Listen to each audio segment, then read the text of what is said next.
Hello everyone, welcome back to my channel Pato 2 Classroom. Our topic today is fetal circulation. If you don't know, let me tell you that fetal circulation is very different from the adult circulation. It is not the same. Okay, what happens is during intrauterine life, your lungs of the fetus happens to be immature. So during intrauterine life, your exchange of nutrients and the exchange of gases, all these functions are done by the placenta. So your placenta is the organ which helps in exchange of nutrients as well as the exchange of gases between the placenta and the fetus. So this is the organ. So as you can see, this is the placenta, which is attached with the decidua of the endometrium. So this is the placenta. As you can see, this long this connecting link is the umbilical cord. This is the umbilical cord. You can see that umbilical cord is the connecting link or the connecting structure between the placenta and the fetus. Why? Because your exchange of nutrients and the exchange of gases all are taking place with the help of this umbilical cord. First, initially what happens is the in umbilical cord, you can see this is the umbilical cord. Initially there happens to be 4 vessels inside the umbilical cord, that is 2 arteries and 2 veins. But by the end of 4th month, what happens is the one of the umbilical veins disappeared. It disappeared, or it resolves on its own, leaving only 1 vein. So as you can see, there is only 1 umbilical vein and 2 umbilical arteries. This one, red one, is the umbilical vein, and this blue one is the umbilical arteries. So see you can see your umbilical vein and arteries are twisted to form the umbilical cord. So in this case, what happens is your umbilical vein, as you can see, is the red part. Generally or normally what happens is your veins happens to be blue in color, but here in this case it is different. Your umbilical vein is red in color. Why it is red in color? Because it is taking the oxygenated blood. Why it is red? Because it is taking the oxygenated blood from the placenta to be delivered to the fetus. Okay, and this blue one, you can see, which is intertwined with this red one, is the umbilical arteries. So your umbilical vein, what they does, they carries oxygenated blood from the placenta to deliver the fetus. So your umbilical vein, they enters into the fetus through the umbilicus. After entering into the entering via the umbilicus into the human fetus, they first enter into the fetal liver. In this case, your fetal liver is also not quite matured here. So your fetal liver is also not quite developed during the intrauterine life. So this outline that you can see here is the fetal liver. Okay, this is the fetal liver. So in fetal during the intrauterine life, there is a difference in the liver. The difference is there is a presence of a shunt. Okay, there is a presence of shunt which is known as the ductus venosus. This ductus venosus is absent in adult life. Okay, this ductus venosus is only present in fetal life, and it is absent in adult life. So what this ductus venosus does is it acts as a bypass, or it acts as a shunt to bypass the blood that is coming from the umbilical vein directly to the inferior vena cava instead of entering into the hepatic sinusoids. Okay, and here one more vessel is joining here, which is your portal vein. Your portal vein takes as you can see, I've made it in blue color because it happens to take the oxygenated blood from the GIT, which is your spleen, kidney, stomach. Your portal vein carries the oxygenated blood from those structures. And here what happens is in this area or in this space, what happens is there is a mixing of your oxygenated and deoxygenated blood. So there is a slight mixture of oxygenated and deoxygenated blood.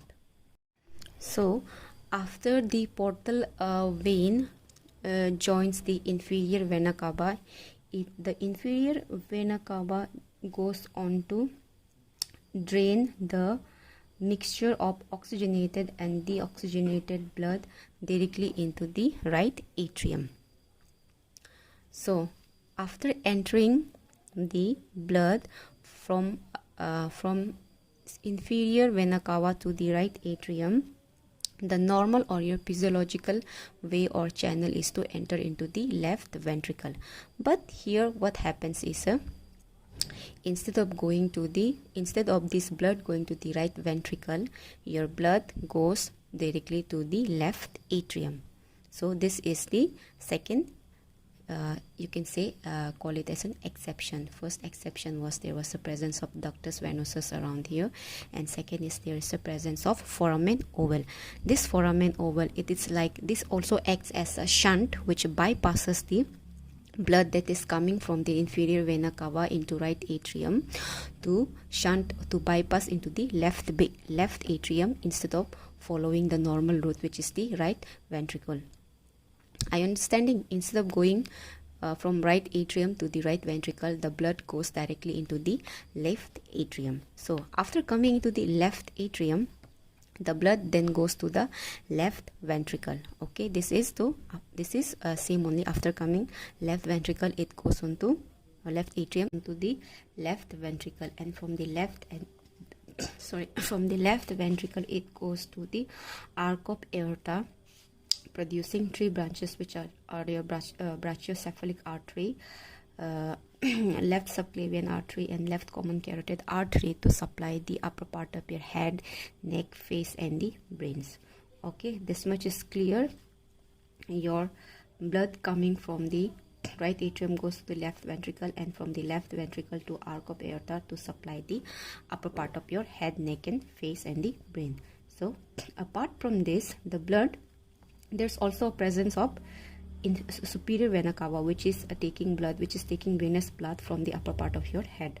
Okay, so the blood which is coming from the upper part of your head, okay, the blood which is coming from the upper part of your head, it goes into the right atrium and then right ventricle. This the blood which is venous blood, which is coming from the superior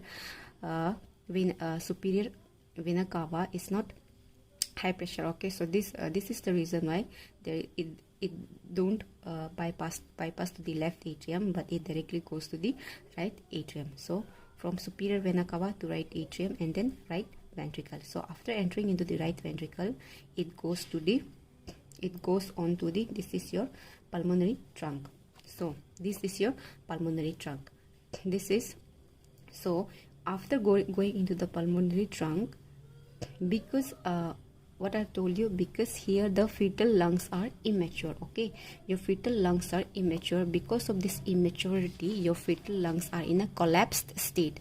There is increased vascular or increased pulmonary vascular pressure or increased pulmonary vascular resistance. Okay, there is so there is a resistance inside the lung known as pulmonary vascular resistance. What they do is they resist the flow of blood to enter inside the pulmonary, or to enter into the lung. What they do, they resist the blood flow to enter into the lung. Because of the immaturity, your body lungs are in a collapsed state. So because of that reason, instead of going the deoxygenated blood to the lungs, because your lungs are immature, and there is high vascular resistance, high, because there is high vascular resistance. Instead of going to supply the pulmonary artery, they goes directly to, because your lungs are immature and they have a high vascular resistance, they resist the flow of blood to enter into the lungs. So what happens is there is a shunt. Okay, so by this shunt, your deoxygenated blood coming from the right ventricle, what they does is they bypass the liver and directly goes on to join the arc of aorta. And this shunt, which is known as the ductus arteriosus, this ductus arteriosus is also absent in adult life. Okay, this is only present during the fetal life or intrauterine life. Okay, this is the shunt. So via this shunt, your deoxygenated blood coming from the right ventricle, they bypass the liver, because the liver is immature and it has a high vascular resistance. What happens after birth is your lungs get matured and your vascular resistance is decreased, due to which your lungs are functional after the birth. Okay, so after bypassing the liver, it goes on to join the arc of aorta, and then it goes the same way as the descending thoracic aorta, abdominal aorta, and then it goes on to form the right common and left common iliac artery, which then goes on to divide into left external iliac artery and right internal iliac artery, right external iliac artery and right internal iliac artery. So the both the medial side, okay, this both the internal iliac arteries, they goes on to form your umbilical arteries. They goes on to form the umbilical arteries, your umbilical arteries, which then goes on to join the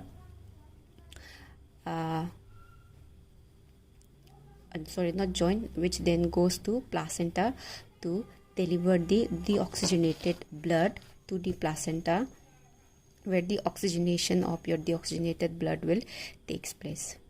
Okay, so what happens is the proximal part, this is the proximal part, your proximal part of the internal iliac artery, they forms into the medial lateral umbilical artery, and the distal part they turn into your proximal part they turn into superior vesical artery, and the distal part they turn into medial umbilical ligaments. So there are also, as I told you before, there are changes after the birth of the baby. I told you there is a difference between the fetal and the adult liver. So in fetal liver, in fetal stage, there was presence of umbilical vein. Okay, this is the umbilical vein. So after the delivery of the baby, your umbilical cord is no more required. Why? Because the lungs are functional, so we have to cut the umbilical cord. Okay, so after the umbilical cord is cut, the remaining or the remnants of the umbilical vein, they turn into ligamentum teres. So this ligamentum teres you can also see in the posterior part of the liver. Okay, so and the next, the ductus venosus, which was present in the fetal life of the liver, this goes on to change the ligamentum venosum. Okay, this goes on to change into ligamentum venosum. And your foramen oval, it also closes after the delivery of the baby. And the fourth, your ductus arteriosus. This was your ductus arteriosus. So your ductus arteriosus also change into ligamentum arteriosum. And your umbilical arteries, as I've told you before, the proximal part they change into superior vesical artery, which is a part of your internal iliac artery. Okay, this is a part of your internal iliac artery, and the distal parts they change into medial umbilical ligament. So these are the changes after the birth of the baby. Usually or normally the systemic resistance, there is a low systemic resistance, okay, and high pulmonary resistance during the fetal life. But after the birth of the baby, it is reversed. How? After the birth of the baby, there is pulmonary resistance is decreased, okay, and the systemic resistance, or you can say systemic pressure, is high. Okay, so this was the topic, your fetal circulation. If you have understood it, and please don't forget to like, share, and if possible subscribe to my channel. Thank you.